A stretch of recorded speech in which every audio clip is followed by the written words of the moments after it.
the night where the games come alive. Hosted by the Garage Gamer, we're here to thrive. With Chris from Jack's Media Grounds giving us the scoop, and Dathan the Professor keeping us in the loop.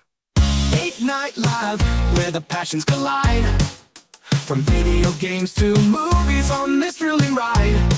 With Eric the Doc and Talk Boss leading the way. And Travis the physical media man, shining bright every day.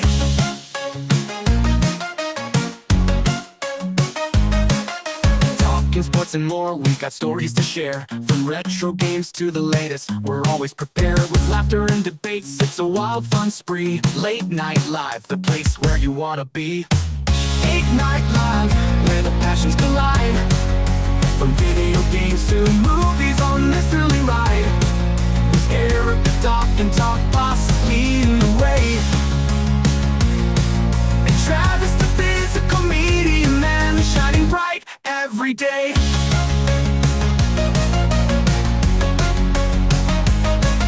Stay tuned, don't blink, you won't wanna miss every game, every movie, every sporting twist. Late Night Live, we're here to entertain with the Garage Gamer and the crew bringing the game. 8 Night Live, where the passions collide. From video games to movies on this thrilling ride. With Eric the Doc and Talk Boss leading the way. And Travis the physical media man, shining bright every day. So join us on this journey as we chat and play. Late Night Live, every night we light the way. With our hosts and friends, the fun never ends. On Late Night Live, where every gamer's dream begins. Welcome to the night where the games come. What up, everybody? Oh, that's not the right one. I wanted that one. I had the, Super chatting already. yeah. Hit the ground running. All right. Oh, man. All right. Welcome, everybody. This is Late Night Live, episode 50. Somehow we made it to 50 episodes, which I can't believe, but I guess that's going the whole year pretty much every night. We're missing a couple people tonight. Eric's at a band concert, a rock concert or something. Something to do with thieves, Travis. I'm not exactly sure. He said. I haven't heard of the band. I just know that Eric loves thieves. Right. That's what he's all about. And last time he was here, I did notice something was missing the next day. Uh-oh. Yeah, I think I know who it was. Okay, well... watch your stuff when Eric is around. Yeah. Uh-oh, all right. It's better just to give him stuff ahead of time, and that way you don't have to worry about it. That way you know that it's gone. Yeah, there you go. Something about this guy who always wanted to be a thief. Wow. Okay. Yeah. What was I going to say? I lost my train of thought. Right, so Jack's Media Ground as well? Yeah, yeah. Chris is not going to be here. He is out sick, so... Yeah, out here, I think pretty much everyone's been sick. So, it's been going around, whether you got a runny nose, sore throat, nasal pain, and like I had like one side of my face just felt like there was an ice pick in it. Yikes. Yeah. Oh, is that what? Oh, yeah. Show off your shirt. Oh, the die-hard sweater. I told you. There we go. Wait. Yeah, it's kind of reversed. I'm gonna add. I'm just gonna add this right now. Oh yeah. Whenever you got a banner now. Breaking news. Breaking news, dude. That's your breaking news banner. You guys remember back in the day? Do you guys remember back in the day when we had to find out when school was canceled? We had to watch like the sports. Yeah. Yeah. Right. Looking back on how dumb I was back then, you would like wake up early to find out if school was canceled. Oh, yeah. So you didn't have to get the bus. Just sleep in. Every last minute, your parents would have told you, get out of bed. Yeah. I think now it's like it just goes right to your phone. You don't have to worry about it. Yeah, you'd have to watch the news or and to the radio. Well, the worst, actually, so my wife is a teacher, and so the issue is that the teachers notify each other. It's like a game of telephone. So she gets a call at like 4 in the morning as they're starting to decide. And then it goes to like five, I think. And then, yeah, I think like five or so is the official, like, tell everybody sort of thing. And they take turns with that whole thing. So I still get woken up early because of it. Now I get notified. Everything's automated now Yeah. with kids. Now, like I get notifications now when they do a fire drill. Yes. That's how. So anyway, what's he saying? We watched all night long. What are you talking about? Oh, the show. Susanna Hoffs movie? No, that was the All Nighter. Anyway, back to gaming. Let's start with that. 8-bit gaming legend. Did you play any video games last week, sir? I did. I finished Astrobot on Wednesday. Nice. Not platinum, just the main thing. I think I still have 100 bots to go through. Cool. We'll see if I decide to go through that or not. What'd you think? It was fantastic. It was a great game. Really enjoyed it. Controls were fluid. I can see why I got Game of the Year. Yeah. It was just fun. What else did I play? Did you play the Christmas level yet? Just a little bit. I think something came up. I think I got like 3 of the gold presents and I had to stop. So it was just a second. I didn't get a whole lot. You got to do it. I did get the costume though, where you right from the get go. Did you unlock the Spider-Man that were in it? No, I haven't got that far yet. Okay, you got to do that. No, haven't got that far. Yeah, both Spider-Man are finally in Astrobot. And then what else did I play? Was that might have been it? Just that. I've been trying to get my PS5 Pro set up and all that stuff going because transferring the content and all that stuff, it's kind of a pain in the ass. But yeah, but installing the disk drive was pretty easy. FYI, if you have a Pro and you have a disk drive, it's easy to install. And yeah, that's pretty much it. Did watch the Sonic 3 movie. That is kind of game related a little bit. Yes and no. Yeah, I want to talk about that tonight. Game related, yeah. Talk about that.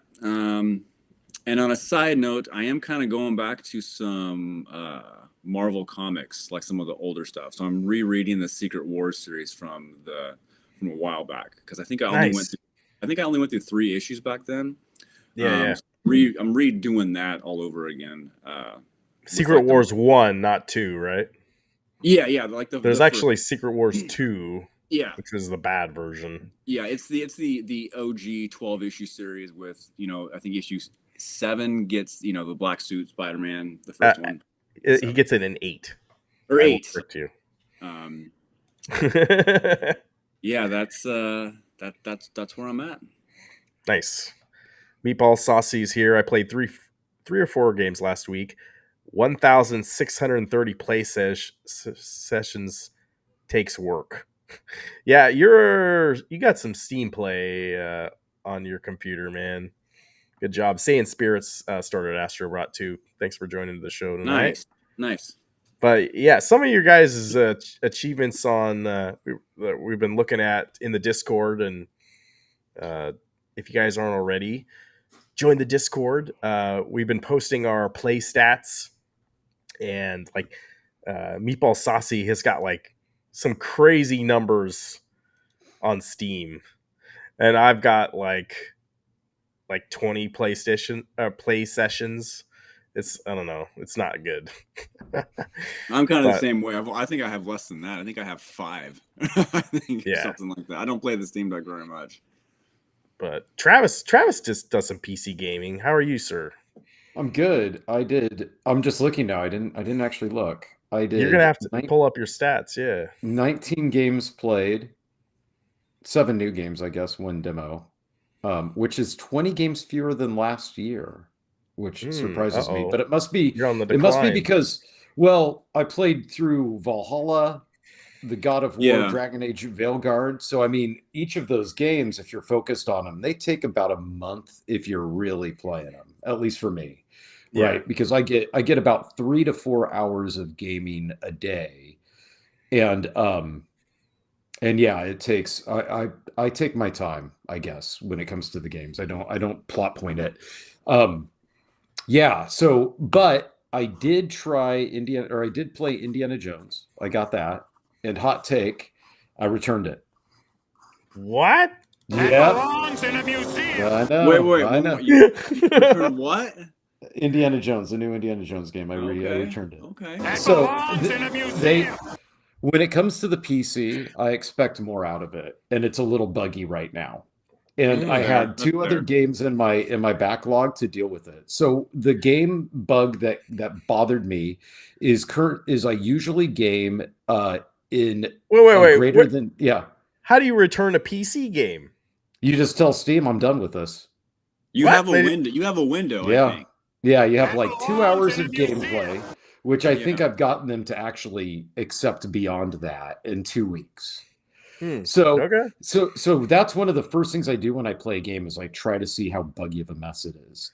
And when it came to Indiana Jones, 2 of the issues are it doesn't play well with a gaming laptop that uses a integrated GPU as well as an additional. So my gaming laptop has the system on a chip GPU that it uses the majority of the Windows use. Then it flips to the 4090 GPU when it detects a game.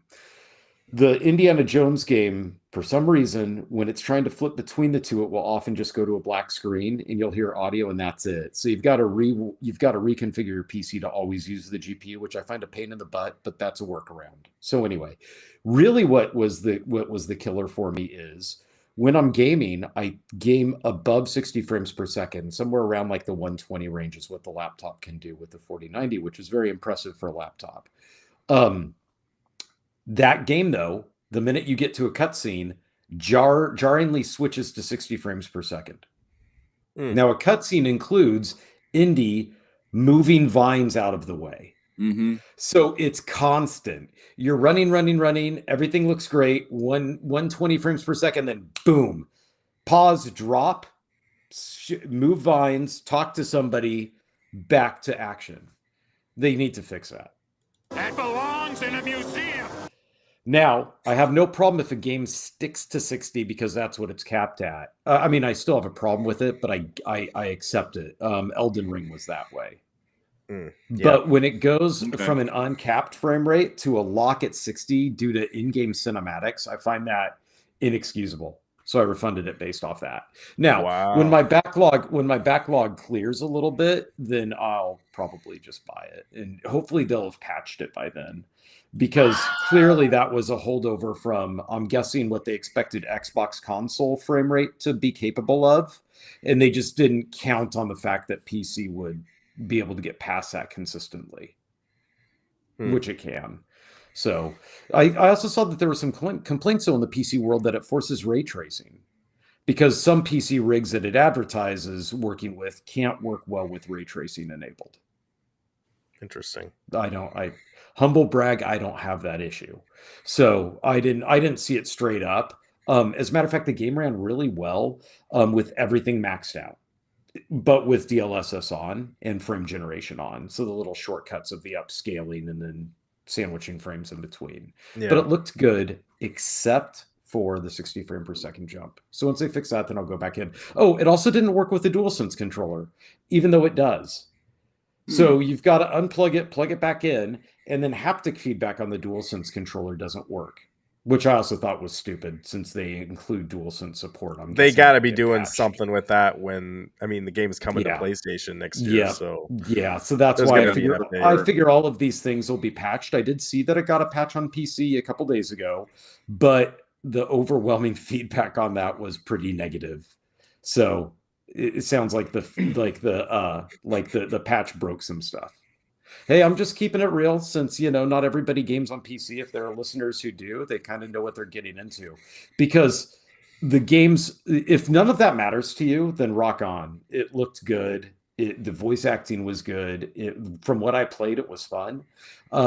albeit I played under 2 hours. So, take that review with a grain of salt. But, but I do, when I get a game, the first thing I look at is what kind of quality is it at right now. So a lot of people kind of look past that stuff. I tend to not, because I've got a backlog plenty deep.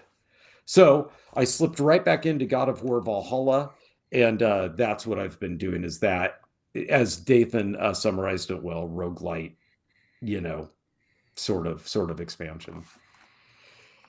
And I'm at the final battle, but I need to go level up, and then that's where like it's kind of getting a little old. Mm-hmm. Just running the exact same thing, which is so funny because it's hypocritical of me, because at the end of the day, any game like Diablo, any of these games that are action RPGs, they're very much the same. You're just plowing through enemies, leveling up to get back to the enemy you couldn't get past. But for some reason, it seems lazy to me that it's just the same 10 rooms over and over and over again. Yeah. I don't know why, but for some reason my patience runs thin with it.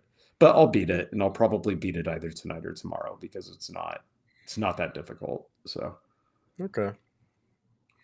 No, that's good feedback. They probably haven't optimized it exactly for PC yet. So, and I'll just say I played it on the Xbox. I thought it was phenomenal. So, and I beat if you guys didn't hear. So, nice. I think I'm at 30 hours. I didn't realize I was watching video earlier today. I guess you get a lighter later on in the game, and there's Nazi propaganda that's on the walls. If you take your lighter and you burn it, you get experience points for that. So whenever you see Nazi stuff, you can burn it. Like, nice. Whoa, that's really cool. Like, yeah, I am looking for things like that. I am looking forward to them fixing it. I just, it's one of those things, like I said, everybody's got a backlog, right? Like, I'm sure all of you guys do, where it's like, and you're just like, well, I'll get to that at some point. And so that's why I threw it back. And then who knows, if it's like Ubisoft, then maybe it'll be on sale in a couple days. Yeah, maybe. Or really cheap if you're Ubisoft. Yeah. Get it for $5. Let's see. What have I been playing? Alien Rogue Incursion VR for PlayStation 5. Check. Let's see if I can go into that. I took some video. So I took some I got some trophies today. I don't want to share these.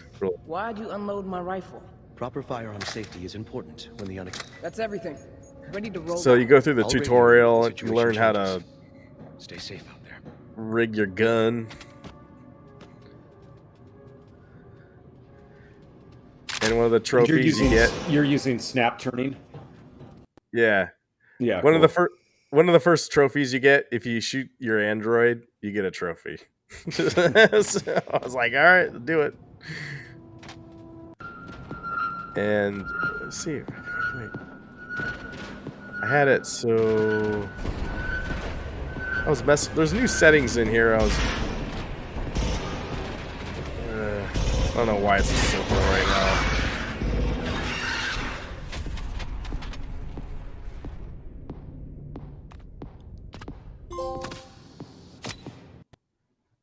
Okay, and that's the second trophy I found. So to get your health back, you get these IVs or whatever, and so a needle comes out in VR.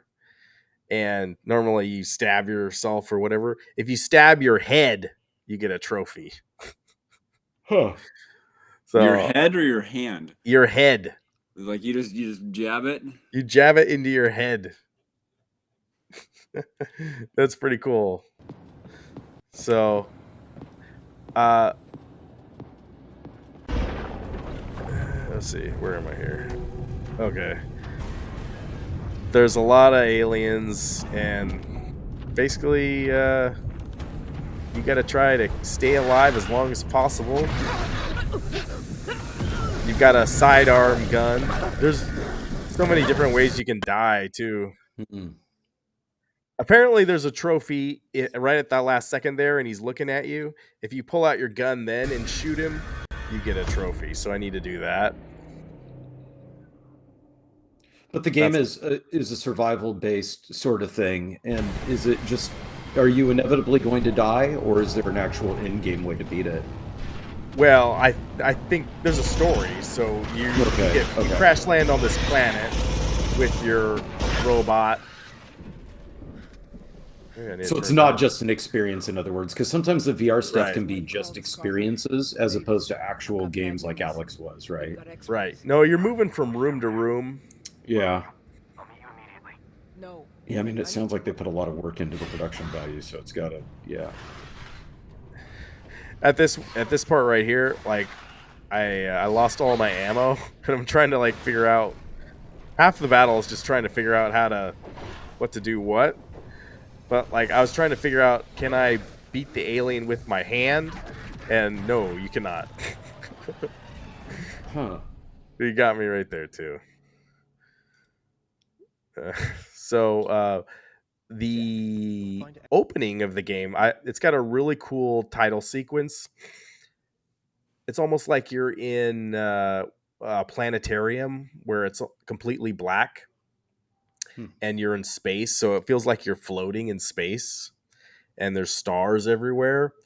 And then the alien logo slowly comes out like it did in the original movie, like the letters really slowly. Yeah. And that's how it starts. Like Stuff I is can't cool. make good video of that, but like in VR, that's pretty cool. Like I really enjoyed that opening. And then you're into it, and you're on a ship, and then you crash land. You look to your left, and your AI robot is right there with you, and then you start going at it. So, game's only $40, which I think that's a good price for 2024, and it's the first VR game I think I've played this whole year. So, we'll see how it goes. But I think I'm 2 hours into it, maybe an hour and a half. Oh, but if you have any questions for me, yeah, I'll. I think that was the only game I really played this week. But today, if you have any questions about that game, let me know. I got some video about Satya Nadella, the CEO of Microsoft, talking about his plans for Xbox. Mark Cerny talking about PlayStation 5 Pro. I got Stern is putting some of their tables in the vault, the Stern Vault. If you guys want to talk about that. And then Adam on Twitter wants me to talk about Sega is considering a Netflix game subscription service. And I don't know if you guys are Elder Scrolls Oblivion fans, but it looks like there's a remake that could be revealed next month. Rumorville here, but that sounds kind of legit to me. So, what do you guys want to talk about? Or you can talk about something else. I don't want to talk about drama in the home arcade community either. They're a bunch of idiots. Yeah, I was actually going to ask you about that video, but I won't. That'll be for off-camera type thing. Well, it's like, I don't know. People need to grow up. And, yeah. That's all you got to... If that's the stuff you want to talk about... I don't know if there was something directed towards us as a whole, as you. Someone in the comments, I made the mistake of commenting this is like nonsense, and then this guy started coming after me. Oh, okay. And that's when I lost it, and like I had to make a video. Gotcha. Yeah. Yeah, Stern Vault. Basically, let's talk about this. Yeah. Yeah, I saw the list that they're going to be within 2 years. I think it is. I thought they were just shutting it down now. Oh, I thought it was within 2 years. Oh, maybe you might be right. I mean, I don't know if they'll make they might make new ones for like home people who buy them. Maybe it's like a made to order type thing, but I thought it was 2 years. I could be wrong. Yeah, but let's see here. So we got Deadpool. Yeah, we don't play Deadpool that much. No. Foo Fighters, I think that's a good one. That's interesting. They're going to shut down production of Foo Fighters because I think that's maybe the people that have already bought Foo Fighters don't want anymore. I gotta think these are ones that maybe aren't selling as well for them right now. I'm kind of surprised that maybe it's just me. It's preference, but the Avengers Infinity Quest that's a fantastic game. I absolutely love that one. Okay. So I was kind of shocked that one was part of the lineup. That's definitely one of their older ones though, like a couple years old, right? I think so. Yeah. Iron Maiden, I know, is a little older. There's Star Wars ones. Star Wars has been out for almost 3 years, I think. 3 Yeah, or 4. and then Elvira's in the back. Mm-hmm. Deadpool is good. 3-year-old, but good. It's an oldie, but a goodie. Yeah, I mean, it's just Like going to make all of more us. room for some new stuff for 2025. Exactly. So we got to... What else are they going to do next year? I have no idea. It should be fun. I mean, I would be down for a Die Hard trilogy. Well, how did I know you were going to say that? You know, I would love a more updated Transformers one, because the Transformers one they made in 2013 or 2014, it was boring. There was hardly anything to it. It wasn't very fun. Little plastic figures in there weren't very. I mean, it was just kind of bland. So I wouldn't mind. Obviously, that's preference. You know, Sure. I wouldn't mind definitely seeing one of those. Or I would even love to see they bring back from the vault Lord of the Rings and incorporate some new of the technology that they have with the app and all that stuff. Mm-hmm. I'm wondering if they have a lot of Marvel stuff. I wonder if they would do anything with DC and like do a Superman one. I don't know. That's a good question. Well, they have the Batman. But it's not Insider connected, so it's No. It would have been a couple years old. Yeah, that was older. It came out the Batman came out in 2008 because they came out around the same time as Iron Man. They could probably do a new Batman. That would probably do really well. Yeah. Well, that I know it. The Batman 66 is the one you're talking about, right? No, they did like CERN did like they had the crane. Remember how the crane that would go back and forth in the upper right corner and the scarecrow? Oh, I don't know if I ever played that one. Yeah, that was I think it was I forgot what movie it was kind of based on, but they had like the scarecrow and the center ramp had the Batmobile and obviously Meatball. next level has it, of course. Meatball Saucy says, "Have you guys seen the virtual pinball Die Hard?" No, I haven't. So you have to show that on a video so that I can see that. Exactly. Put that on your next video stream, man. Yes. Everyone go subscribe to Meatball Saucy. He did a really cool virtual pinball playthrough on one of his machines, and he had like 3 cameras working at the same time. It looked really good, and he had chat going. So good job, man. Let's see. Should we talk about the Xbox love for here? gaming? If I think about it, Sure. right, we chose Satya the Nadella. secular growth category in entertainment, which we think is gaming, and said, let's double down on it. And it's been a passion for Microsoft ever since. In fact, I think Flight Simulator launched before Windows or Office even. And so it's like one of the longest franchises in this company. And so we said, let's take that joy of gaming everywhere, and that's why even these ads with Xbox now, where we are redefining what it means to be an Xbox fan, it's about being able to enjoy Xbox on all your devices. So our strategy with Activision content now is in full force. We feel fantastic about the progress we've made, and more importantly, I think on long term, as a company, we can bring the best of AI innovation, cloud innovation, console innovation, PC innovation to build the best games that can be enjoyed by. I love how he's like just playing into that CEO Bill Gates stereotype here with just like it's kind of black kind of sweater vest on, or I don't know what the it's just like I feel like he's that. I don't know if you guys have seen Jurassic World Dominion, that the CEO in that movie. He's like nailed it. Like I don't know. But yeah, him talking about Xbox, that this is their new strategy going forward, that everything is Xbox. And I think we've been talking about it for a couple months now, but maybe we'll see more interesting things in the upcoming year from them, to that front. And I know they're excited to have Activision completely under their banner. Yeah, he wants his $70 billion back. You got to make up. You know, if you do an investment like that, you gotta cash in for sure.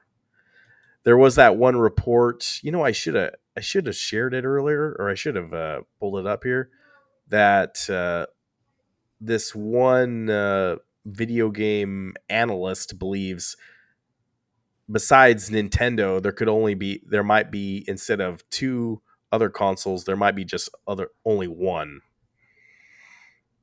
And is that going to be PlayStation, or is that going to be Xbox, or is that going to be somebody else entirely, like Steam? Well, I mean, it wasn't that way for forever, right? Because we had Nintendo, Sega, and Sony. So I I think guess it's always kind of been three consecutively, right? then one year we had four. We had we had Yeah. Sega, Microsoft. One year, Sega, Microsoft, Nintendo, and And Xbox. Sony and Sony. Yeah. Because you had what? It's because the Dreamcast came out in '99. Yeah. And you still had the PlayStation 1 still going strong. Well, not going strong, but it was still towards the end of its life, but it was still there because the PlayStation 2 came out in November of 2000. Yeah. So you still had four, and I think the Dreamcast ceased operation, I think, in 2001 when you could go buy boxes of them for $7. You could burn discs on your PC. That's when I think that there's room for three for sure, but I guess the difference is between then and now is that PC and Mac gaming, I'm going to go ahead and separate the two, just Windows versus Mac OS, is a lot bigger and easier to get than it was back then. Right? Yeah. Like even back, like when we think about like when the Pentium PCs were kind of, able to play games that were as good or better than what the consoles offered at the time, it still was a mess of messing with drivers, negotiating settings, figuring out whether the game was processor limited or GPU limited, and all of that stuff. Now, with the NVIDIA application and the way that they've done it, it's just one click to optimize it for your PC and then hop in and you're ready to go. So I do think that I think that in a way, the PC market is probably taking and cannibalizing a bit of what existed and maybe what's there for Xbox.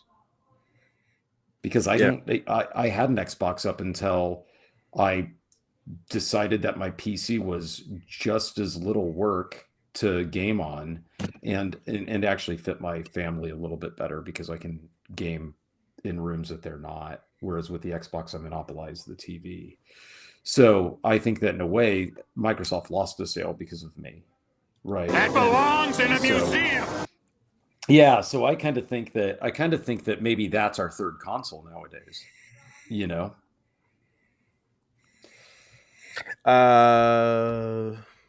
Gosh, I keep losing my train of thought.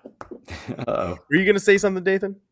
Well, I'm just kind of curious. Like, obviously, I don't think Nintendo's probably not ever going to not have a console at some point, whether that's a handheld or a Switch type, something like that. Same thing with Sony. I think there's going to be PlayStations for a while, and also the same thing in handheld. But I think if there is going to be two standing console wise, it's going to be Sony and Nintendo.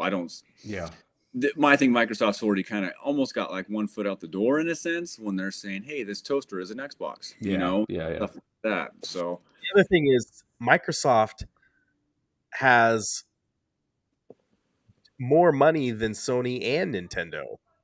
So I'd say, if they want to do it, they can. But are they going to? So Now, I would address Meatball's talk about macOS is not really a gaming platform. I agree. I threw it in there only because of the popularity of me seeing people in coffee shops with Apples that are actually playing casual games. And so I think that, actually, Baldur's Gate 3, I beat that on my Mac.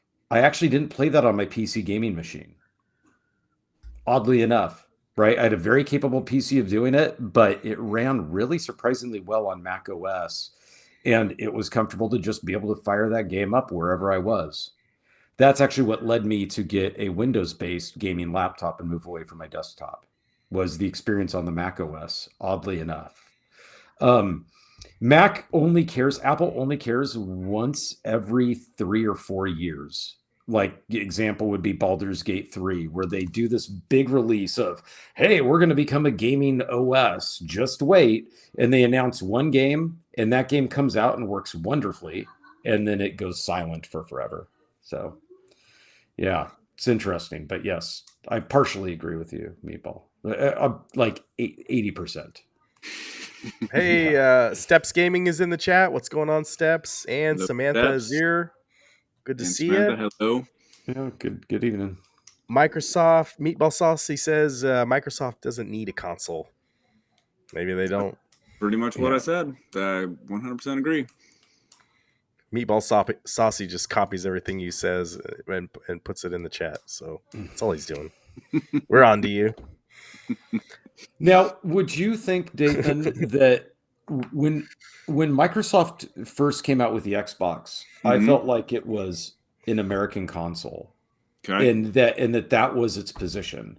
It was as opposed to Japanese focused games and foreign games being brought to a US market, they tailored more of like, we're going to get American studios to make games that tell a story the way that Americans are used to hearing and seeing. Okay. And I felt like that was the strong suit. I felt like that's where Microsoft was trying to put the Xbox. And I felt like that's where its competitive edge was. But now that I've been playing all these Sony games, they're not like the Final Fantasies of old and whatever the old like janky English translation game were that I played at my friends' houses with PlayStation, but before that, Sega and Nintendo.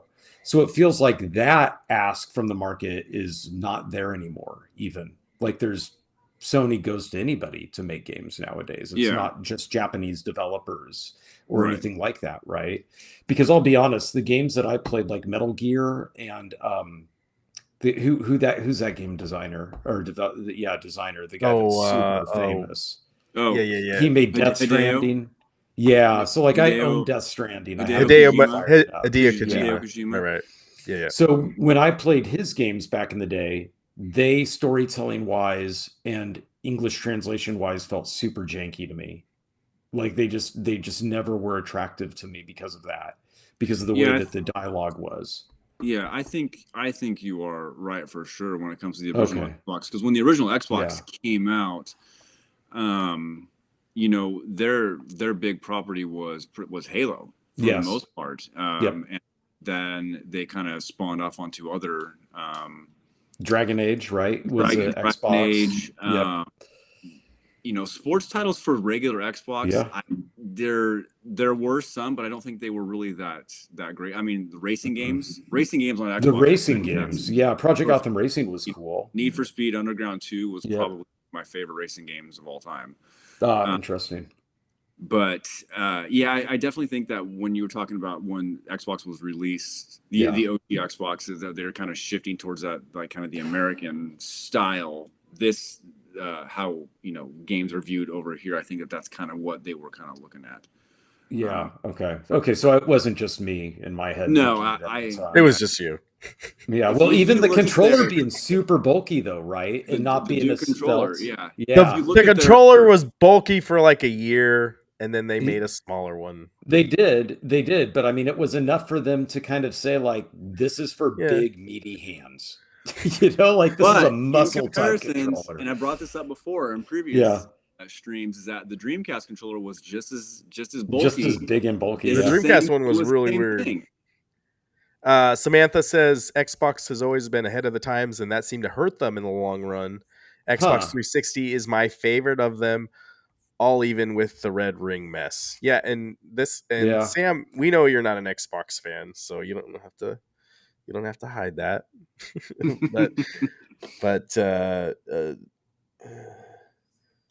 no, Meatball, you're crazy.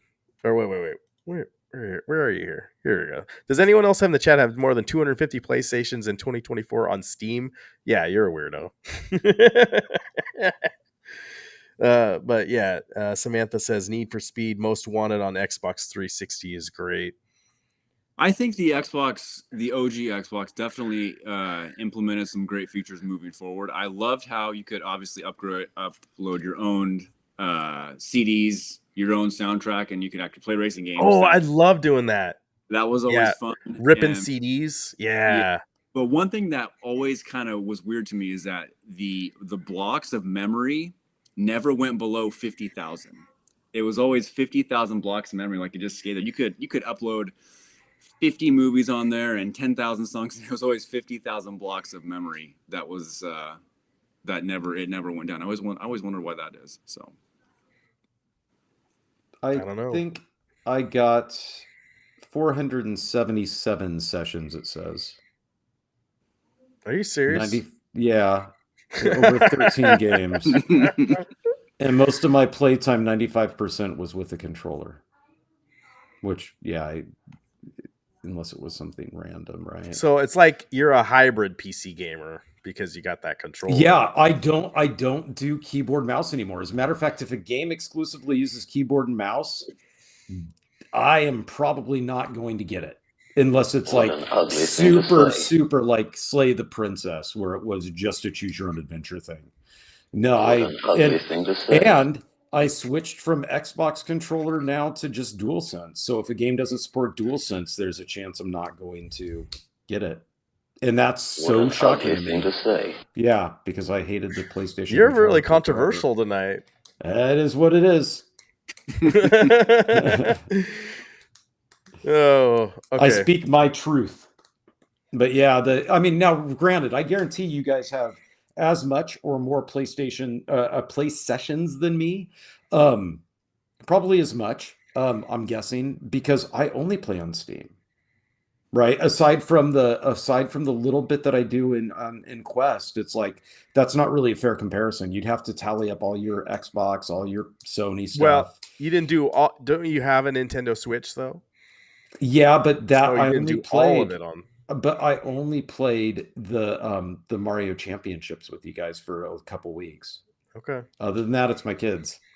So no, it's basically just Steam. That's all I got. This is Travis's truth. Yeah, Speaking the truth. There's no S after the apostrophe though. Travis's. Samantha says, "I wonder if Xbox would have done better if had released first instead of PlayStation 2, since everyone bought it primarily for the DVD player." Yeah, it probably would have. Mm-hmm. You want to hear another hot take? I actually bought the HD DVD add-on for the Xbox. Oh, so did I. Yeah, Did you too? It's back there. It's sitting back there. You have it as well. So Yeah, we're like the only it's in three the people box. that bought it. We're It came trying with to get that to take came off. with King Kong on HD Yeah, DVD. that's right. Yep. Oh yeah. No, I was totally hoping Blu-ray was going to fail. I wanted HD. Why? Because I had the Xbox 360 HD DVD player. I know, but you also had a PlayStation, right? I didn't get. I had a PlayStation 2 later, and there I got Okay. it. I lived with this roommate, and our house got robbed. Oh it no! It was a whole thing, and they stole my PlayStation 2. So all you had was the HD DVD hanging on. Yeah. But somehow I think I still have that Xbox 360 with the HD DVD player, Yeah, and I don't have any of the movies anymore. I got rid of those, but I had some cool ones. Like I had the Superman movie in HD DVD. I had oh god, yeah, I think I had Godzilla. Yeah. I had I think the one that I had that was good was The Illusionist, or some movie that was a magician movie back then. Yeah. And it was actually This like right a here. good movie. You got it right. That's right. Yeah. Samantha says I have the HD DVD player. Got it later on with King Kong. Okay. This was recently. This was recently. I'm sorry, Samantha, but I think you kind of Samantha's like going to like garage sales every weekend and gotcha. Just taking the stuff. yeah, I think the HD DVD was actually better minus the storage capacity. Yeah, it was. Technically, it was better than Blu-ray. So I ended up getting. Want to talk about that too? This because of when Transformers came out in 2007. Yeah, Michael Bay said something. It was the Blu-ray HD DVD controversy. The verses between the two, and something happened with Blu-ray, and Michael Bay said, "I am not going to put my movies on Blu-ray. They're only going to go to HD DVD." Within 5 minutes, I was already on my way to GameStop to buy the HD DVD player, waiting for Transformers to come out on HD DVD, and then a few months later, Michael Bay is like, "Yeah, I'm sorry, I'm going to come out one." yeah, well, because yeah, so he said, "I want people to see my movies in the best formats possible." Mm-hmm. He didn't get enough sales on the other one, is what it meant. Well, the studio, I guess, forced him to. So I guess he actually did try sticking to his guns on that. And the studio was like, we own this, so thanks. But yeah, you can shut up now. And so then, yeah, he basically told people, like, the studio's forcing me. I don't want it on this. So weird. We're giving you guys a history lesson tonight. Doesn't he make, like, I mean, I haven't seen a lot of his films. So isn't he known for just making kind of schlock pulp that isn't very good? The Transformers, yeah. No, I mean all of his movies, right? Like, isn't that just kind of what he's known for? Is just all of his movies are required to have the biggest explosions in the history of so it is good for special effects and things like that. That's the fun, like summertime popcorn movies, right? I hate this one. Yeah, with the except, I think the explosion in Oppenheimer, I think, was the biggest. I think that they had done in cinema. I think I could be wrong, but I think that's what it was. But yes, Michael Bay. Oppenheimer wasn't Michael Bay. No, that was Quentin Tarantino. But yeah, no, he's just saying that it set the record. Specific, as a whole, that's the biggest one, I think. Samantha says, so HD DVD versus Blu-ray was kind of like PS2 versus Xbox. One was better, but the other sold better. Was one better? I don't know. Yeah, well, the HD DVD didn't. It basically threw in the towel pretty quick. And I remember going to Fry's Electronics and seeing shopping carts full of HD DVDs for $3.99 way back in the day. And this wasn't too long. I mean, it was. I don't even think it lasted a year, to be honest. No, it lasted about a year. Yeah. And then it was. Then it was done. Meatball Saucy says HD DVD was a fail. Sony or Microsoft. We know who all. We all know who won. Me. Yeah. Yeah, interesting though. Interesting. Saying Spirits, if Microsoft included it as the 360 drive, it would have been more competitive. Yeah, you would have had more adopters, right? It would have been in everybody's home, and it would have been a viable alternative. And then it would have been interesting to see, you know, what would actually ultimately have won. I did know people who bought PlayStations specifically because they had Blu-ray capability, and so there were people who bought them as well. It was a good value add to like talk to your significant other into like, we should spend money on this. I mean, it plays Blu-rays, you love watching movies, and it also does this game thing. Don't worry about it. You know, it comes with Talladega Nights for free too. Right? So Yeah. You're all set. No, I know people who pulled that trick. You know. Samantha says, any recommendations for the Steam Winter Sale? Oh, I haven't even looked yet. I haven't looked yet. Samantha, I'm guessing it's the same thing that we had just a couple months ago, though, in fall, right? Dishonored 2 is still cheap. Sam, I was just thinking, scan that QR code. You can join the Discord, and we're been posting some of the links for good stuff on sale right now. So join the Discord, and we can help you out there. I think Batman Origins is $1.99. I think right now. I think it's that's a good one. 90% off. Yeah. Yeah. Saiyan Spirits First Bay Transformers was excellent. The rest were trash. Dark Moon was okay, and Bumblebee was excellent. You're gonna get Dathan triggered here. I remember going to see one of the Transformers movies, and I fell asleep in it. So sorry, Dathan. So speaking of that producer, right? Isn't Ghosts of Tsushima by that director? Hideo Kojima? Tsushima? Yeah. Hideo Kojima. Is it not? No, I don't think so. No. Okay, because that one is on sale on the Steam sale. No, I don't. He doesn't do that one. Who? Okay. That's not Team Ninja, is it? I don't know. It got super great reviews, so I was hoping that you'd played it, Dathan, so you could tell me that it was I finished awesome. it. Yeah, oh, okay. I just forget. It came. I finished it like during pandemic time. Like was it awesome? Yes, it was very, very good. Very okay. good. So it is on sale with Steam summer sale or with Steam Christmas sale, holiday sale, $47.99. Yeah, that's probably a good deal. Yeah, seems like it. Stop I think if spending you your did money have on the, stupid I think shit. it's on PlayStation Premium. I think too, also for free. Yeah, it was a fantastic game. It was very good. Okay, and Assassin's Creed Origins is $6. That's well worth it. $6.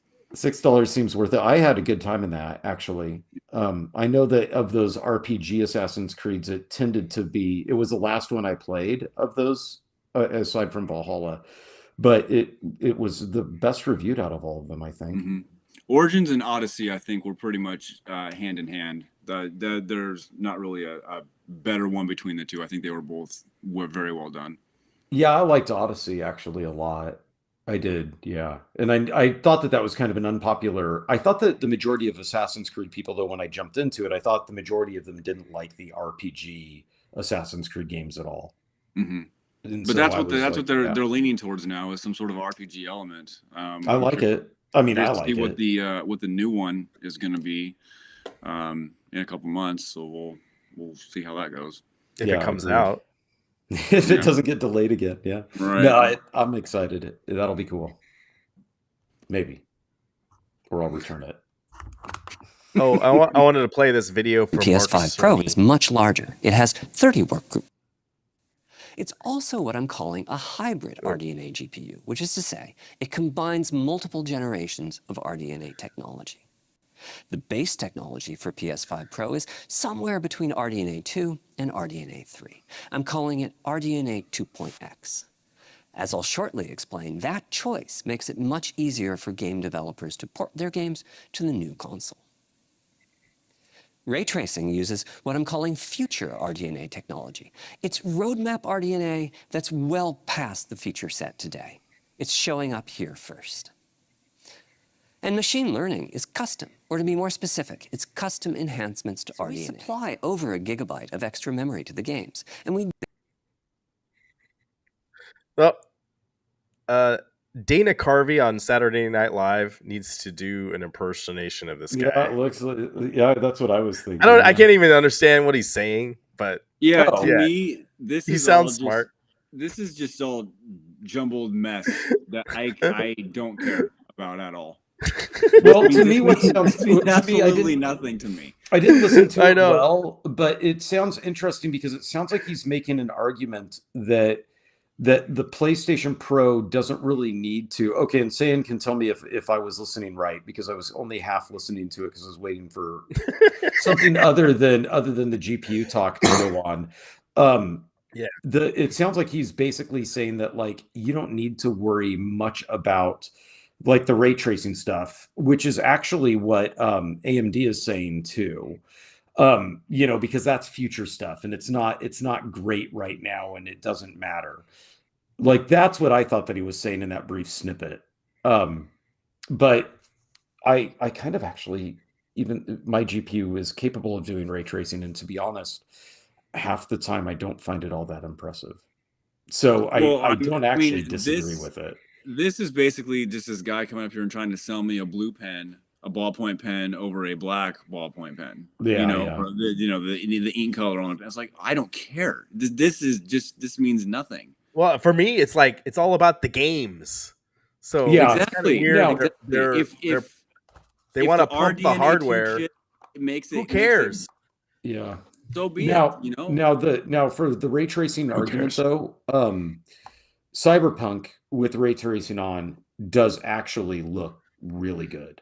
But most of the games that I turn it on in, I don't see much of a difference because it's not implemented as well. But of course, with Cyberpunk, if you turn it on, good luck unless you have a top-end system. Like it is that much of a resource hog. Anyway. All right. I think that But was yeah, my it was last kind of thing an interesting snip that you grabbed. I'll have to try to see what he was saying. Oh, I it was just kind of weird this week that we had Satya and Nadella talking, and then I had him talking. It was just Yeah. Why kind is of- he talking? The PS5 Pro's been out for. I know, that's what I a thought month was now. weird. Like, you want to sell that, you do it ahead of time. I guess they're trying to get Christmas presents sold or whatever. But I mean, it means nothing. They're really proud of the fact that he was saying the snippet I watched that they've been designing this console for 4 years, and when the PlayStation 5 launched, that was when they started working on the PlayStation 5 Pro, and they're very proud of it. They're very proud that they're working with is it Nvidia or who's that other one of those chip I can't talk. Manufacturers. Right. And that they're doing some advanced stuff there. So, well, I hope they are. I mean, I love it when people can get awesome experiences at home. I mean, hopefully they can get Indiana Jones optimized for you. So was the PlayStation 5, when you guys got the PlayStation 5 and you fired it up, did it feel like a graphical generation jump ahead of the PS4? Like, were you floored by it? Some instances, yes, it did. Only in some, though. In some, yes. Okay. I think the controller did for sure. Yeah, the controller, when you fired up that controller for the first time, and AMD, it was it was pretty awesome. And when you were talking about like the graphic enhancements over the PS4, like Ghost of Tsushima is a good example. That game played absolutely beautiful. Cool. On the PS5. Okay. So you would get it and you'd be like, that's why I spent the money and that's why I waited the 5 years. Like it felt that big of a jump. Perfect. Yeah, but if I played Spider-Man on the PS4 and the PS5, there would be very subtle differences between the two versions that it wouldn't be like, well, I mean, it's not that much of a difference. Gotcha. But that's probably down to the developer not spending a bunch of money on enhancing the game for the PS5 market when they're also going to compete in both. Yeah.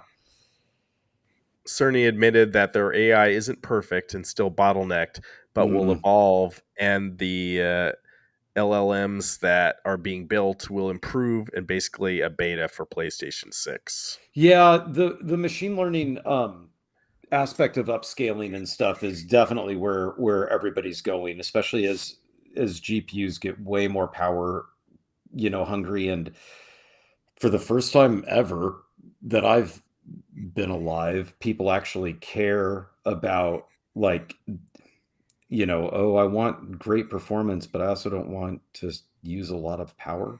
Like green gaming is now a thing. That was never a thought 10 years ago. It was like, okay, this is more watts, more power, better, right? Now you're starting to see like, well, what's the return on my investment and how much does it cost to run my gaming system for 5 hours, right? So you're starting to see that concern. So I think that when it comes to the AI technology of being able to intelligently upscale and do frame insertion and frame generation, that's gonna help with that stuff. And so, yeah, that's I think where obviously a lot of the things are going to move. Jesus Christ, my God. Yeah, I mean, I just keep throwing power at it. I don't care. Exactly. More watts, the better. Dathan went and saw Sonic 3, so I want to talk about Sonic 3 here. I have not seen it yet. I'm thinking Travis has not seen it yet.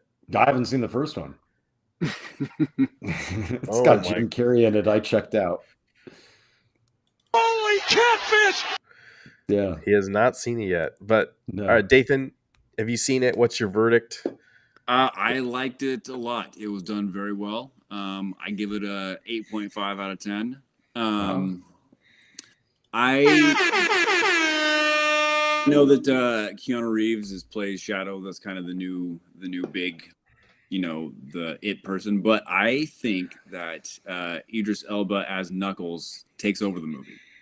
I think he did a very good job with everything. I think he was kind of the star of the movie. But it was Really? done very, very well. It flowed very well. There are two end credit scenes, one mid and one end, both very important for the future of the Sonic franchise because they just announced Sonic 4 for 2027. But I highly recommend going to watch it. It's very good. Meatball Saucy says, I didn't see the new one, but I will. Well, I hope Good. so. I enjoyed it. Good. The movie Is it a series Christmas is movie? good. I was telling Dathan earlier before the show, I think Sonic the Hedgehog 1 for me was a better movie than the Super Mario Brothers movie. Wait, that is that one from the 90s? No, not the No. one from the 90s. That one's I was terrible. gonna say I thought like okay, so that's setting the bar real low. Yeah. The one that came out in like 2023. Is that when Mario came out? 2023? 2022? I had no idea it came out. Yeah. I think it was 2023. Yeah. Probably, yeah. No, it was 2022. Was it? It says 2023 Oh, it was 2023. I thought it was 2022. with Chris Pratt. Oh, so it was an animated film, huh? Mm-hmm. Yes. Okay. Yeah. So for me, I really like that Sonic 1 movie. The Sonic 2 movie was a disappointment for me. I thought they did a lot of the same jokes, and it didn't really feel like a good story to me. Yeah. But if Dathan's saying 3 is good, is it Dathan the best Sonic movie in your opinion? Yes, I think it's better than the first one and the second one. Okay. So if you remember the controversy when they had first leaked out the preview or whatnot of the way that they had decided to animate Sonic, Of course. if they had gone with the original one, Mm-hmm. would that make the movie any worse? Would that have messed with it enough? I don't think it would. They would have got past the first one. I think they would have made one. Yeah. And that Okay. And so that movie being as good as it was, because I've heard one was good, Mm-hmm. would have been a lesser film because you couldn't get over the way Sonic looked. I think so. Yes. Okay. I think the backlash that they got, that Sega and the So studio overwhelming. that they got, that when they retooled everything, how long they delayed it by what, 8-9 months? Yeah. Everything. I think that was probably the smartest decision that they could have made. I just thought it was hilarious at the time because I remembered the Super Mario Brothers 90s movie. Mm-hmm. And like I remembered how bad that was. Like I didn't see it, but just hearing about it, right? Like and how awful it was. I was just when the reaction came out where people were like, you need to fix Sonic, you need to fix it. This looks awful. I was like, it doesn't matter. Have none of you seen what they do with video game movies? Like you should just tell them not to make the movie and just be done with it. So that's cool that it actually turned out well. That's cool. Say in Spirits, that's his favorite movie. Yeah, he loves the original Mario I'm game sorry. movie. I haven't seen it. Maybe it's really good. Spoiler alert, it's not. It's not. Is it if you put Mortal Kombat in a fight with the original Super Mario Brothers movie, which one is a better film? Oh, I'm taking the OG Mortal Kombat, the 1995. Yep. Oh yeah, for sure. How about Street Fighter with Jean-Claude Van Damme versus all three? Oh man. I think Street Fighter has a couple scenes I really like, but I would still give it to Mortal Kombat in that respect. I think that Mario movie, that original Mario movie, for me, it's like on par with like the He-Man movie from the 80s. Like it's just Yeah. I it don't wasn't know. good. I would probably give the edge between the Street Fighter and the Mario. Probably the Mario, just a little. As worst movie. As better. Like I was better. I would put like Street Fighter. Like, I mean, we're talking that was absolutely terrible. That was Yeah, you've got to. Have you read the stories like about the making of that film? well. There was one. The guy that played Guile was at PRGE this year. Oh He yeah. he had What? a booth set up. You didn't see him? No. So he had a booth set up, and I went on his because I wanted to get to know a little bit more about him, and I went on his Instagram and stuff like that, and there was like one. I thought he was that seller you told us not to go by their table, so I didn't go by his table.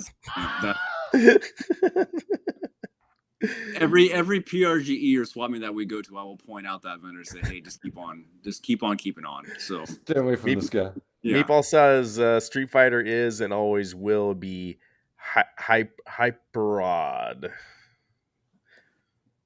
Man, Horrid. I'm looking Oh, that's on what he meant to say, IMDb to horrid. find out who played Guile, and it doesn't have it listed. Where is he at? He's maybe he's not mentioned in the credits. He was there. Apparently If you go to PRG, you can look at the guest. Oh, list. there. Guile's date. It says. So funny. He'll pop up. But when Ryan, you brought up the last year the Mario movie that came out. Obviously they're doing a sequel because Mario 2 is coming out in 2026, I think. Oh, there he is. Wait, no, Guile was Jean-Claude Van Damme, according to this. Yeah, that's what I thought. Maybe it wasn't Guile. Let me see who it was. Okay. Let me go to PRG. Because if it was Jean-Claude Van Damme and you missed the opportunity to talk to him. That was embarrassing. No, Yeah. it wasn't him. It's celebrities and speakers. Well, you know, and it blew my mind like 6 months ago. Like I didn't realize that the actress that played Sonya Blade in the video games is different than the one that was in Mortal Kombat 3. So it's like, oh, some of these people, like it's hard to keep track of. His name is it says Street Fighter live action. His name is Jeff Libengood.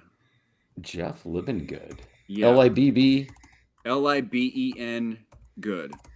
Man, without Chris here, it's hard being keyboard warrior. Right? We can So- get into our VHS porno collection, you know.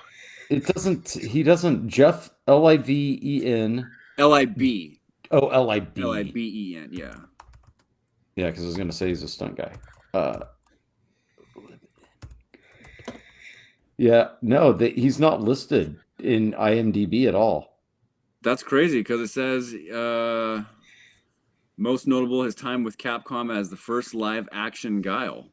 Huh. What? Maybe he was this the like video game live action Street Fighter? Oh, maybe it doesn't. I don't know. It doesn't say. Because they did make they made a Street Fighter movie video game. Yeah, he's a arcade fitness game. guy. It looks like, and he was. If you're in the chat, let us know. I don't know. I don't want to talk about the movie anymore. It's terrible. Let's just move on. Okay. Yeah.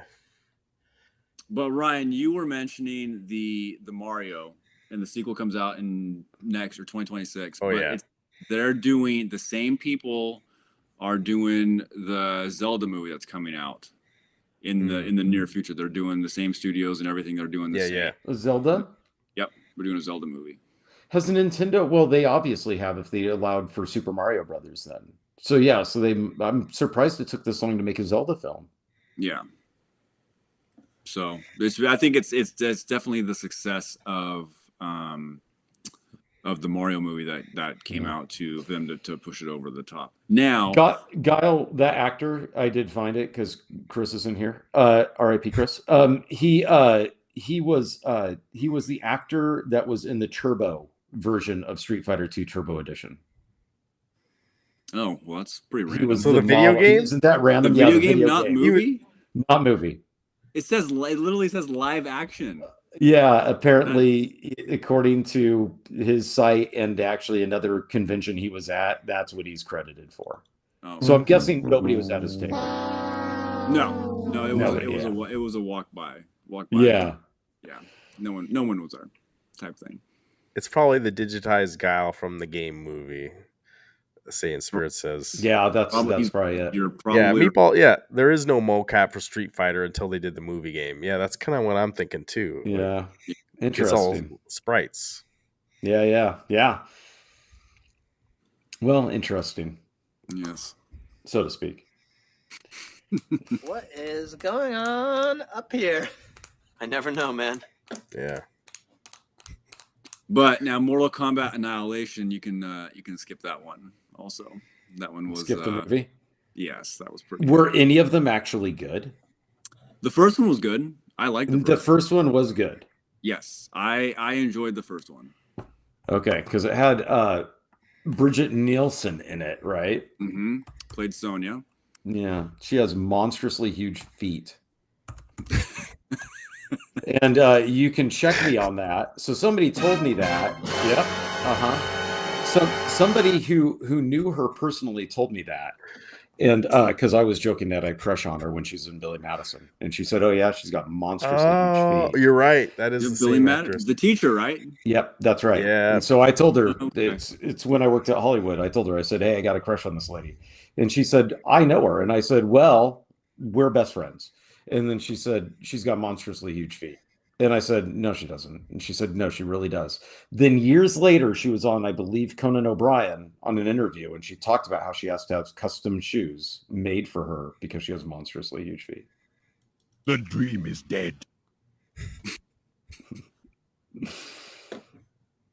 Yeah, because I think because they had all the motion caption people at PRGE this past year for That's why he was there. And then, yeah, to kind of demo and talk. yeah, because like and we'll touch on something real quick that Ryan posted on Discord. Yeah, because they have the guy that played Raiden and Johnny Cage and all those guys that play the characters. But Ryan posted on Discord today that Tony Hawk is actually going to his very first gaming expo, or his very first convention period. At Game On down in Phoenix in April. Which was How much did they pay him for that? I don't know. I That's think really he cool though. I think he lives in the Phoenix area, or he's I in think he does Southern too. California. I thought he lived in Southern California. Maybe it is Southern California. He doesn't have too far to go. He's probably got multiple homes. Yeah, I But, would assume. With But that that's big, that video game money. That's a big guest pickup for that convention. Well, Yeah, it if is. he's in chat, he can let us know.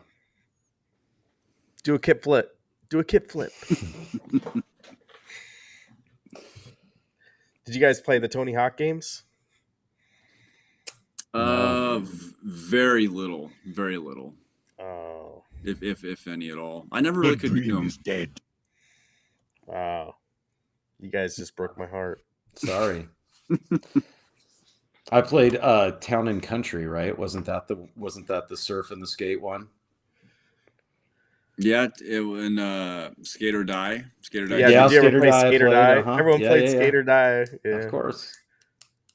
Skate or Die 1 was terrible, but Skate or Die 2 was where it was at. With the Yeah, you I could played. do the I half played pipe race. both. Yeah. That was good. But yeah, you've been to Game On Expo, right? So, if they get another good guest or two, dang, I was like, maybe I should head down there. Yeah, It's a good convention. They're having it in April now, which isn't better than August, because when Eric and I went, it was 110. So that was kind of a. Is your favorite vendor going to be there? I don't know if he was there last time. No, he wasn't. But he was at the last two PRGEs. I know that for sure. That's a guarantee. Yeah, I love TNC Surf. So few fans today. Yeah.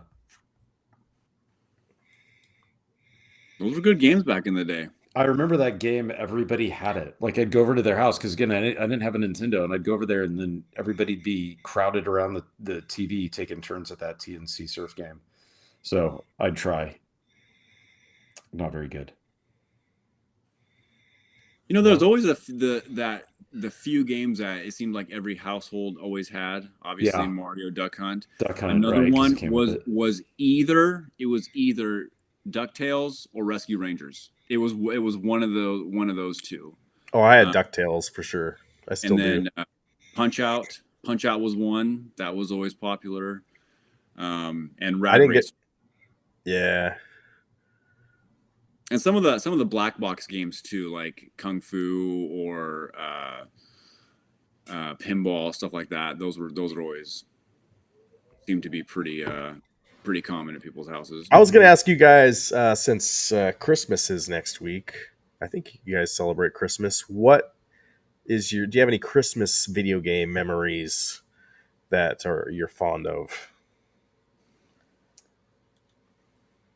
Or Yeah, maybe you don't. My parents got me a computer when I was in the 4th grade, and I remember playing the Sierra. They got me a computer with a couple Sierra classics, Nice. and so I remember playing those games, and then wondering why my computer wasn't as powerful as a Nintendo.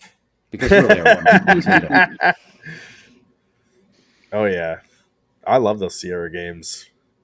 Looking back on it, I'm kind of surprised that they got me games, because the whole reason they wouldn't let me get a console was because, one, they were afraid of it ruining the TV, and then two, they said I should just go outside and play. Sure. So they were of that mindset, right? And so like, I am kind of surprised that the reason why they got the computer was because it would help me with my homework, and it was going to help me get into college, all of these things. And then but then I guess looking back on it, I guess I'm surprised that they did just get me a couple games, because they noticed that when I was at the stores, that's what I'd gravitate to, was going and picking up game boxes and looking at them and wondering what life was like on the other side. Saying Spirit says Santa brought me the Sega Genesis. Oh, there you go. I remember getting the Nintendo from, I don't know if it was Santa or my parents, but I remember pretty vividly. It was either 1989 or 1990, and getting that, and yeah, good times ahead. I think my Sega Genesis, I saved up money and I bought it. I remember buying it. It was like $100, and I remember I totally researched it. Like I got the one that had Sonic 2, and then I bought a copy of Sonic 1, then I eventually bought Sonic 3, so I had I wanted to get all three of them. But there was more games than Sonic, but yeah, I had Nintendo and Sega, but I had a PC first. I felt like my dad, he was really into PC for sure back in the late 80s, and he was like one of the first people that I knew even had a PC. Yeah, it wasn't super common back then. Yeah. Like I remember at school, like the schools would have Apple IIs, but like then, at home we'd have an IBM. I don't know if it was a 286 or I don't know what exactly it was, but it was. I feel like it was ahead of his time, and then playing some of those point and click stuff, and doing other stuff with, like, you get a printer with Print Shop and be able to print those big banners. Yep. And do stuff with that. Drawing programs, having a word processor. Yep. Huge. Programming in BASIC. That's where I started doing my quote-unquote engineering. Meatball Saucy says, I have one. I wanted the Super Nintendo Super Empire Strikes Back. I got sick 2 weeks before Christmas. I'm assuming your parents told me to go get my medicine from her closet, and I found the game.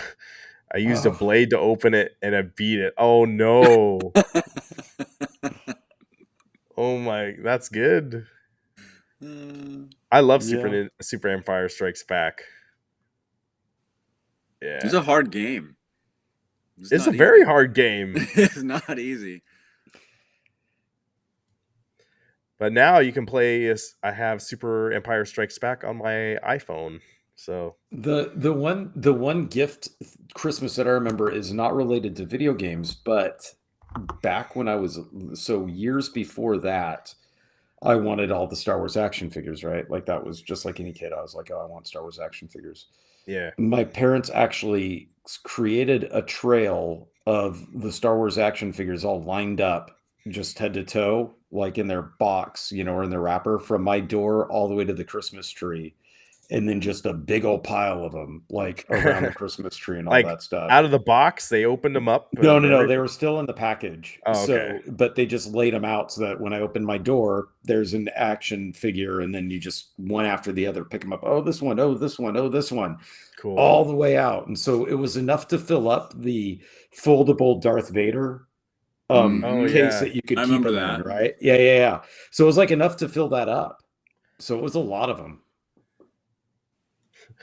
And I think they also got me the Jabba the Hutt cantina set, like the guys that play the band as well as Jabba the Hutt with the little guy that is sitting there feeding them frogs or whatever.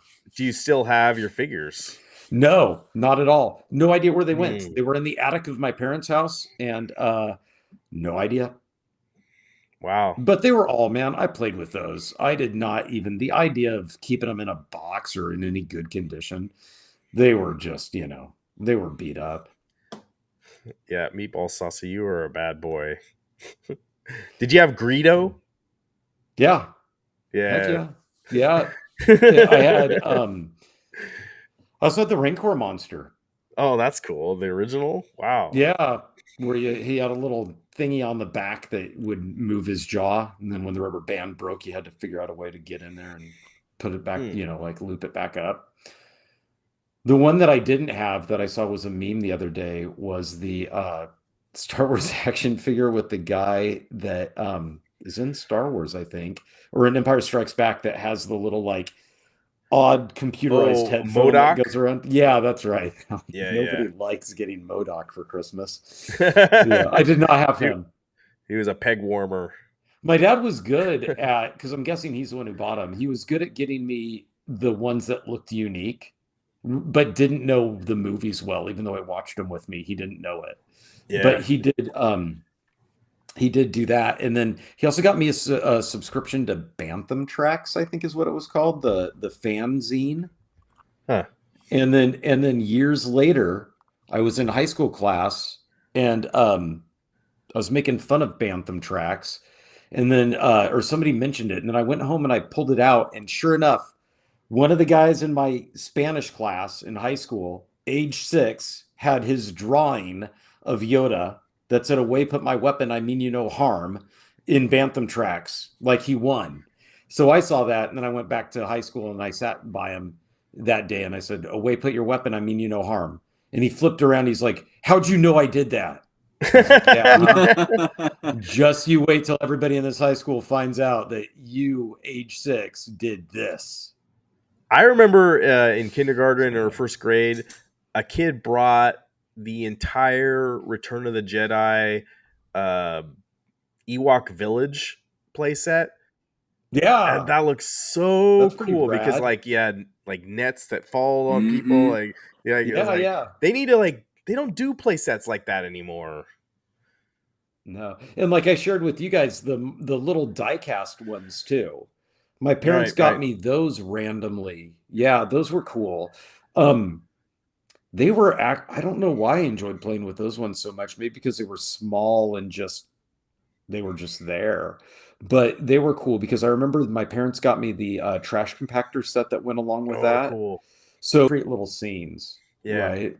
And I thought those were cool. I forgot totally that those existed until you guys were talking about something that reminded me of it. And I was like, oh, that's right. I wonder where those even went. Saiyan Spirits wants to know, did you have the Slave Leia? I did not. Although that's surprising that my dad didn't get me that. I don't know what just that's being saying. Honest. But well, just he was of that era, female in a skimpy outfit. I'm gonna get it for my kid. I will say somewhere in my attic, saying I do have Star Wars the Vintage Collection version of Slave Leia carded somewhere up there. So she's still up there from, I don't know when that came out, 2011 or something like that, 2012. Might be worth something now. Yeah. Yeah, the Ewok Village was so cool. I had the that's one cool. sheets as well. My dad bought me the one sheets and had them framed, and they were in my bedroom, like of Star Wars Empire Strikes Back and Yeah. Revenge of the Jedi, not Return of the Jedi. Right. Although that's not true. He got me Return of the Jedi. The Star Wars one sheet that he got me, he specifically went and found because it said coming soon to a theater, Revenge of the Jedi. So it was when they did the re-release of Star Wars in advance of Return of the Jedi coming out in a couple of years or in a year or whatever. And then I guess George Lucas said that title didn't sound right, so it didn't sit well with him. So they renamed it to Return. And then later on, they did a Revenge of the Sith, right? Yeah. Well, that makes sense to what he was complaining about, right? Like he was kind of like, well, Jedis shouldn't be getting revenge, but Sith, they're jerks. They can. That's the idea. Apparently, I have there's no a idea where new those are Star either. Wars show we maybe should be watching. I'm not. Chris would know. Yeah, it's not the Andor sequel. That's not out yet, right? That's not out yet. There's some other one not right yet. now. There's some other one. The Skeleton Crew. Yeah. Oh, that's right. That's right. I still need to watch. I've only watched one episode of the Dune show. Yeah. Oh, I forgot that came out. I forgot that was a thing. It wasn't. The first episode wasn't as good as I had kind of hoped it would be. Oh, that's right. Skeleton Crew is like a Goonies Star Wars, right? Yeah. Okay. Yeah. Okay. Yeah. So So here's another hot opinion. I thought that the Star Wars Phantom Menace was an okay movie when we initially saw it. I thought it was kind of too. We were so starved for Star Wars in 1999. Like, it didn't matter. Well, and I know Eric camped out for it. So yeah, I was with him. I watched it with him. And when people were complaining about it, I didn't camp out. I showed up right before it was time to go see it. I didn't camp out, but I stood in line at midnight when the toys were released at Toys R Us, and that was smart, awesome. Yeah, that was smart. And then because those would be worth something, you would assume. And that came out before the movie. Right. I think actually they're probably not worth anything. I don't know. My thing with the Phantom, now they're not because they're produced too much. I mean, that's the thing, right? When everybody thinks it's going to be worth something, that's when you're in trouble. Right. But yeah, I thought it was a fine movie when we saw it because I thought when we're watching it, now granted, it was like, what time was that? Midnight or 2 a.m. or something that we finally got in. I just thought that it felt like you were watching a Star Wars movie. Like when the credits came up, when the opening scene happened, when you were in the universe of Star Wars watching it, I felt like that same sense of like wonderment and awe that I felt when I was a kid watching Star Wars. So I think that the problem with those movies is that people review them as adults watching a kid's movie, as opposed to when they were a kid watching a kid's movie. Yeah, and I think George Lucas has said that he originally intended Star Wars to be a kid's movie. Yeah, I mean, to me, it's pretty obvious it is. People were upset about R2-D2 and C-3PO being in the original Star Wars. I bet. I totally bet that they were. Yeah, and then they were, they were livid about Jar Jar, but I think the reason why Jar Jar is in that is just because it's like it's fodder similar for the to right. It's Groundlings material. Now, did I think that was stupid? Yeah, but I actually thought the kid was way more annoying than Jar Jar in a way. Like the kid himself was annoying to me. But I know that people don't like the movies, and that's fine. I just think it's funny that like how critical I am of everything else, that just kind of gets a pass. I'm like, what do you expect? It's a kid's movie. It's fine. It is unavoidable. It is your destiny. I think that's the only Star Wars bite I have. Except for the second one, the Clone Wars one, though, I thought was quite boring. Like that one, Attack of the Clones. Yeah, I felt was just that one. I thought was boring. And then the third one, I thought was just fine. Like the third of that trilogy, I thought was fine. Yeah, for me, that prequel trilogy, Yeah. much better than the last trilogy. Just Oh that came out. wow! I wouldn't expect somebody to Way. say that. Oh yeah, yeah. Okay. Like Okay. episode 7 was okay, but then 8 I hated, and 9 I really hated. I know a lot of people really don't like 8. I hate 9. Okay. I refuse to watch it again. So you guys like Star Trek as well, right? I am much more a Star Trek fan than Star Wars. Okay. So Yeah, I'm not a Star Trek fan in the slightest, so I don't know anything about them. But somebody said there was this little meme going around that Star Trek fans realize that their movies are, I forget what it is. Eric would know because he's the one who shared it, I think. But that there are more, like, Star Trek fans don't hate half their catalog of movies. No. But I asked Eric, is that true or not? And when Eric looked at the actual amount of movies, it looked like it was almost a tie for good Star Trek movies versus bad, and good Star Wars movies and bad. Well, yeah, that'd be interesting to go through. The Star Trek movies, when they came out originally, the odd ones were, everyone said those were the bad ones, and the even number movies were the good ones. Now So I that's think 50-50, right?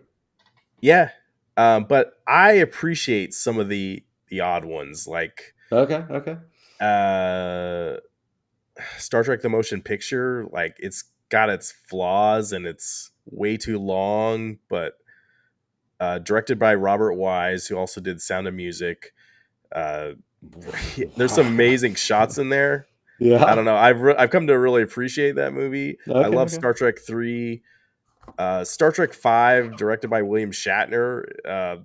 Terrible story, but I really like that movie. So, Okay. well, take a look at it and then talk about it sometime, because I'm curious what that is. And then take a look at the Star Wars canon and see what you think if you were to honestly review them. It's different because Star Trek, I consider it more of a TV show, and there's, I don't know, 700, 800 episodes out there. And the latest Star Trek hasn't been up to par from when but we have to only think about movies, because this was a movies only sort of thing. Because I think for sure Star Trek TV wise is way better than Star Wars TV wise, for sure, for me. Okay.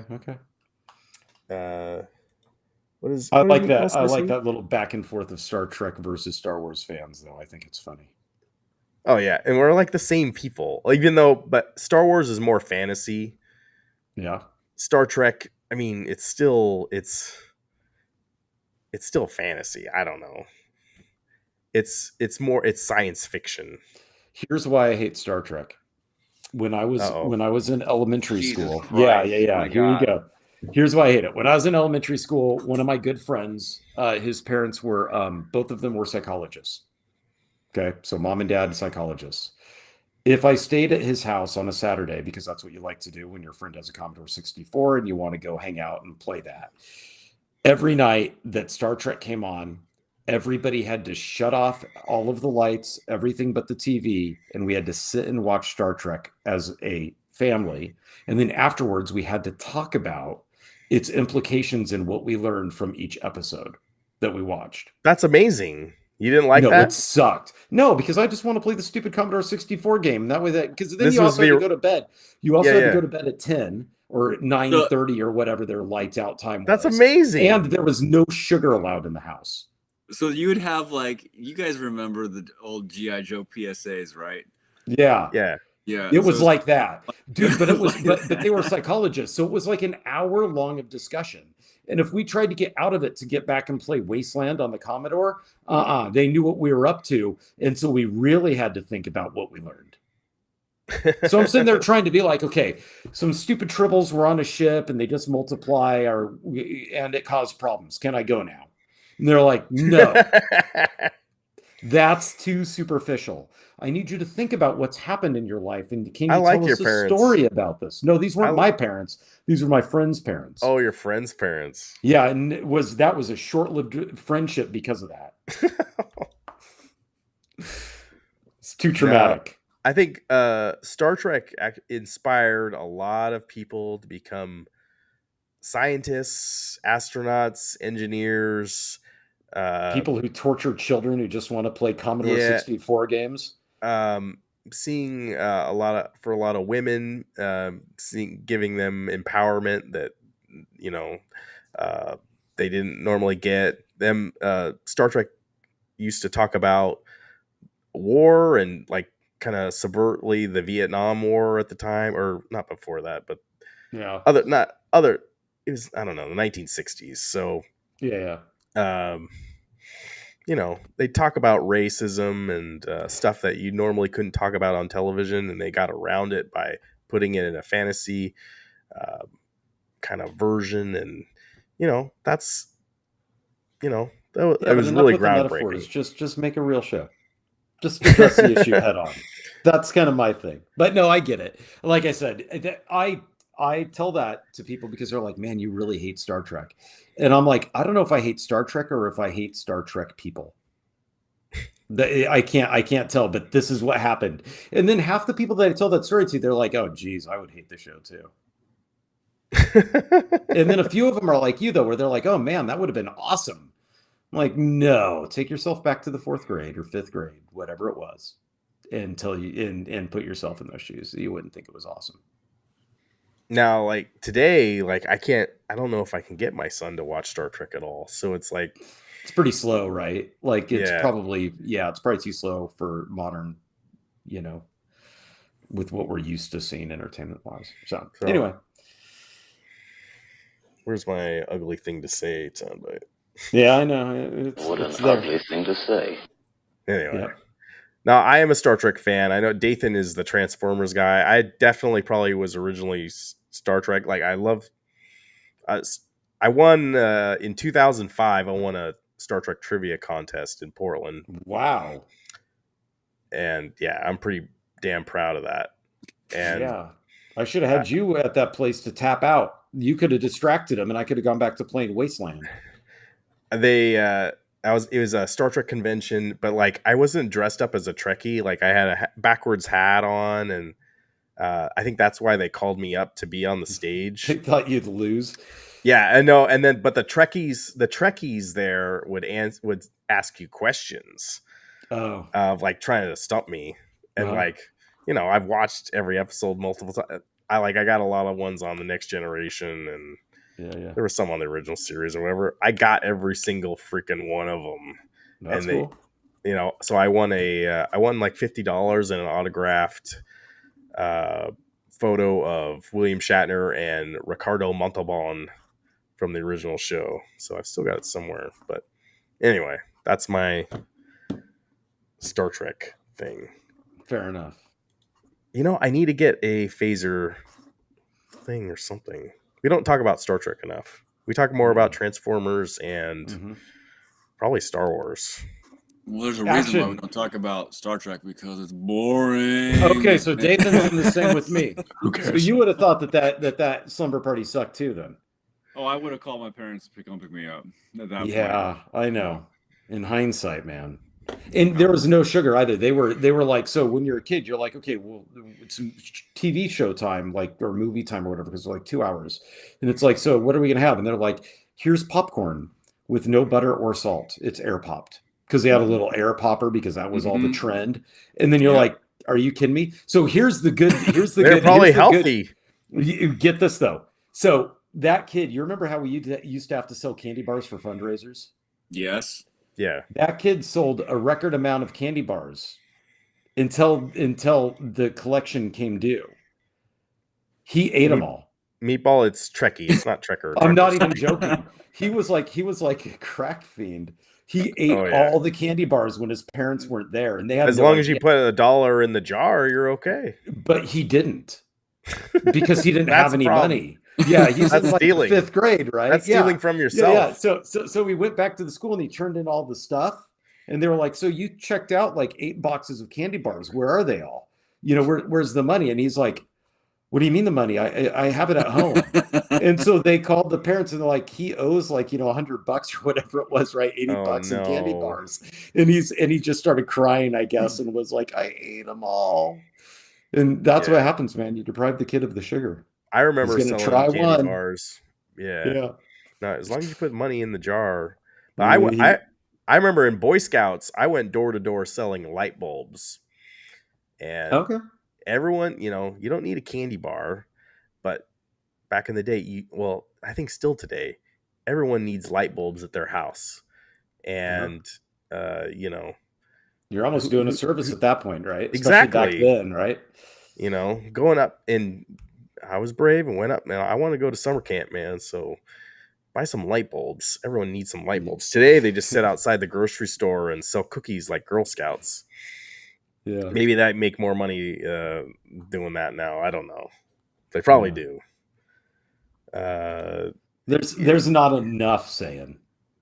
It's, the health insurance expires after 30 sessions. This is definitely good therapy. Yeah. Yeah. But no, I find it interesting. I appreciate you guys being here. I've gone back to try to watch some of those movies. So you'll have to queue up some stuff for me, Ryan, that you think that as a non-fan I should be like required viewing to win me over. Not now. Think about it. Okay. I'm curious. And then I'll entertain it. I'll watch some of it. You got some interesting tastes though. So yeah. I will not entertain it. You put it in front of me, I'm gonna be like, no, yeah. I'm not watching. Well, this. I've tried this little cat and mouse game once before. They told me to watch something with the Borgs in it, because they're like, oh, this is more action based. You're gonna find it, and it's got some horror elements. You like aliens, so you're gonna like this. And it just wasn't interesting. I don't think it was. It was kind of like the movie. I think it was the movie, and it's I was probably like, Star Trek First Contact. Yeah, and I was like, what this is doing, Alien or whatever it was. I may have seen that movie with Eric in the theater. Yeah. When we were 16. Yeah, that was cool. I have unpredictable taste, but I'll tell you, most people will agree that if I tell you something is really good, because I'm telling you personally it's really good, there's a good chance that you're gonna really like it. So like I have friends who are like, oh, well, if you said it's good, I'm gonna go watch it tomorrow, like that sort of thing. But then I'll often tell them like, no, not good for you. You don't like this kind of thing, As long as Die Hard's not a Christmas movie. Okay, so it was First Contact. Love that movie. Okay, so maybe it was First Contact. Yeah.